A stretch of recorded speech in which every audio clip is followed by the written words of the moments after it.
Bismillahirrahmanirrahim. Assalamualaikum warahmatullahi wabarakatuh. Saya Zuratul Latifah dengan NIM 1917404041 dari kelas 5 TBIA.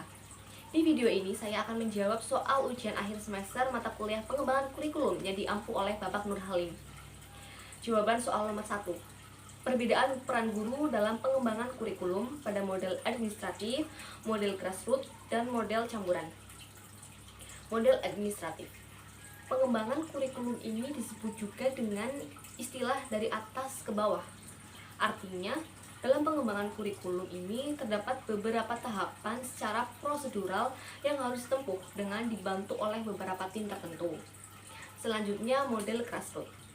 Pengembangan kurikulum model ini adalah kebalikan dari model administratif.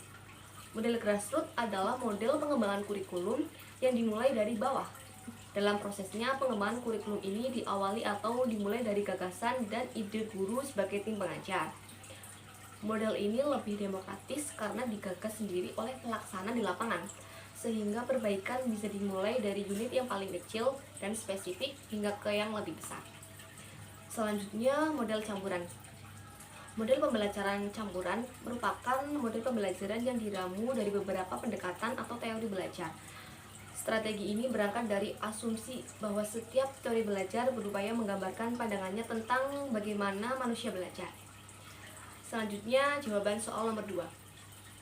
Pengertian kurikulum Merdeka Belajar adalah program kebijakan baru Kementerian Pendidikan dan Kebudayaan Republik Indonesia yang dicanangkan oleh Menteri Pendidikan dan Kebudayaan RI Kabinet Indonesia Maju, Nadiem Makarim. Esensi kemerdekaan berpikir menurut Nadiem harus didahului oleh para guru sebelum mereka mengajarkan para siswanya. Nadiem juga menyebut dalam kompetensi guru di level apapun, tanpa ada proses penerjemahan dari kompetensi dasar dan kurikulum yang ada, maka tidak akan pernah ada pembelajaran yang terjadi. Pada tahun mendatang, sistem pengajaran juga akan berubah dari yang awalnya bernuansa di dalam kelas menjadi di luar kelas. Nuansa pembelajaran akan lebih nyaman karena murid dapat berdiskusi lebih dengan guru dan tidak hanya mendengarkan penjelasan guru, tetapi lebih membentuk karakter peserta didik yang berani, mandiri, sopan, berkompetensi, dan tidak hanya mengandalkan sistem ranking yang menurut beberapa survei hanya meresahkan anak dan orang tua saja. Poin selanjutnya yaitu urgensi bagi pendidikan di Indonesia.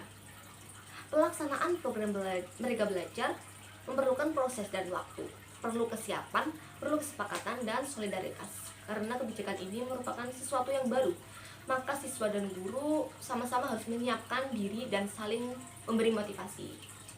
Dengan adanya perubahan paradigma ini, untuk memajukan pendidikan, para guru harus menguasai ilmu teknologi. Diharapkan guru generasi dulu bisa beradaptasi dengan guru sekarang untuk pendidikan yang lebih baik. Kini saatnya masyarakat ikut mengawal penerapan kebijakan Merdeka Belajar.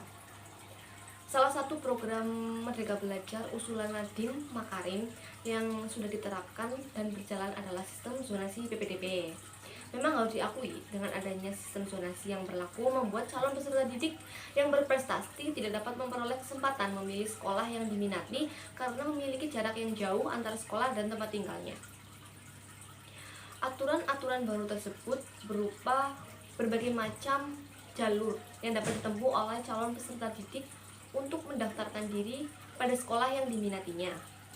Jalur-jalur tersebut antara lain jalur zonasi murni, jalur prestasi, jalur afirmasi, dan jalur mutasi.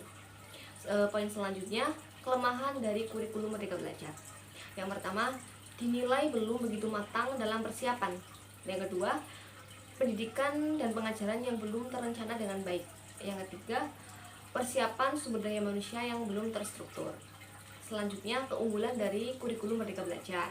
Yang pertama, menjadikan dunia pendidikan lebih fleksibel. Yang kedua, memberikan kesempatan para siswa untuk mendalami studi yang diambil, seperti halnya melakukan penelitian dan research secara mendalam pada mata pelajaran yang diampu. Yang ketiga, bisa mempersiapkan diri untuk terjun ke dunia kerja. Selanjutnya, jawaban dari soal nomor 3 yaitu alasan seorang guru memerlukan RPP. Alasan yang pertama, pembelajaran berlangsung lebih sistematis. Nah, dengan adanya RPP, guru memiliki pedoman dalam merancang sebuah metode pembelajaran yang disenangi siswa. Guru dapat mendesain metode pembelajaran yang sesuai dengan karakteristik siswa sehingga siswa dapat belajar dengan bermakna. Alasan yang kedua, mempermudah analisis keberhasilan belajar siswa. Nah, keberhasilan belajar siswa tidak harus selalu diukur menggunakan angka. Dalam rencana pelaksanaan pembelajaran yang guru susun, wajib memuat bentuk penilaian yang akan dilakukan untuk melihat perkembangan belajar siswa. Jika hal itu sudah dilakukan, guru juga dapat dengan mudah melihat apakah tujuan belajar sudah tercapai atau belum. Alasan yang ketiga, memudahkan penyampaian materi. Guru dapat mengatur dalam beberapa kali pertemuan sebuah materi pembelajaran dapat diselesaikan. Selain itu, jika ada ketidaksesuaian jumlah tatap muka dalam penyampaian materi di RPP dengan yang ada di kelas, maka guru juga dapat segera mencari tahu sekiranya di poin mana penyampaian materi tersebut berjalan kurang efektif, sehingga guru memiliki kesempatan untuk mencari strategi penyampaian materi dengan lebih efektif. Alasan yang keempat itu pengatur pola pembelajaran. Kegiatan pembelajaran dalam RPP dapat didesain sedemikian rupa untuk mengatur pola pembelajaran. Misalnya, jika ada materi yang tidak dapat ditugaskan dalam satu kali tatap muka di kelas, sedangkan waktu pembelajarannya sangat terbatas, maka guru juga dapat merancang pada pola penyampaian materi. Alasan yang kelima yaitu menghemat waktu dan tenaga. Persiapan pembelajaran akan lebih matang dengan dibuatnya RPP. Guru tidak perlu lagi bingung menentukan metode, bentuk penilaian, materi, dan lain sebagainya saat mengajar karena semua sudah tertuang dalam RPP. Alasan yang keenam yaitu bahan evaluasi pembelajaran sekaligus refleksi. Guru dapat menggunakan RPP yang telah dibuat sebagai acuan untuk melakukan evaluasi sekaligus refleksi apakah pembelajaran di kelas itu sudah berjalan dengan baik, sudah mencapai tujuan pembelajaran, atau apakah pembelajaran sudah mampu membelajarkan siswa. Guru juga dapat menuliskannya kendala yang terjadi selama pembelajaran, sehingga di pembelajaran berikutnya hal yang sama itu tidak akan terulang lagi. Poin selanjutnya adalah komponen utama yang harus ada dalam RPP. Menteri Pemendikbud tahun 2016 nomor 22, RPP harus setidaknya memiliki 13 komponen. Komponen yang harus tertera dalam sebuah RPP adalah identitas sekolah, identitas mata pelajaran, kelas atau semester, materi pokok, alokasi waktu, tujuan pembelajaran, kompetensi dasar dan indikator pencapaian, materi pembelajaran, metode pembelajaran, media pembelajaran, sumber belajar, langkah-langkah, dan yang terakhir penilaian atau evaluasi. Pada tahun 2019, dalam rapat koordinasi Mendikbud dengan Kepala Dinas Pendidikan se-Indonesia di Jakarta, Mendikbud Nadiem Makarim meluncurkan inisiatif kebijakan pendidikan terkait Merdeka Belajar, yaitu penyederhanaan RPP. Penyederhanaan format penulisan RPP tetap mengacu pada kurikulum, namun dibuat dalam bentuk yang lebih ringkas. Hal ini ditujukan untuk meringankan beban administrasi guru.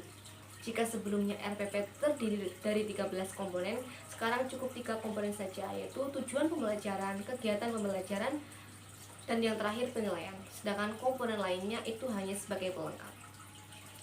Baik, mungkin hanya itu yang dapat saya sampaikan. Sekian dari saya, terima kasih. Wassalamualaikum warahmatullahi wabarakatuh.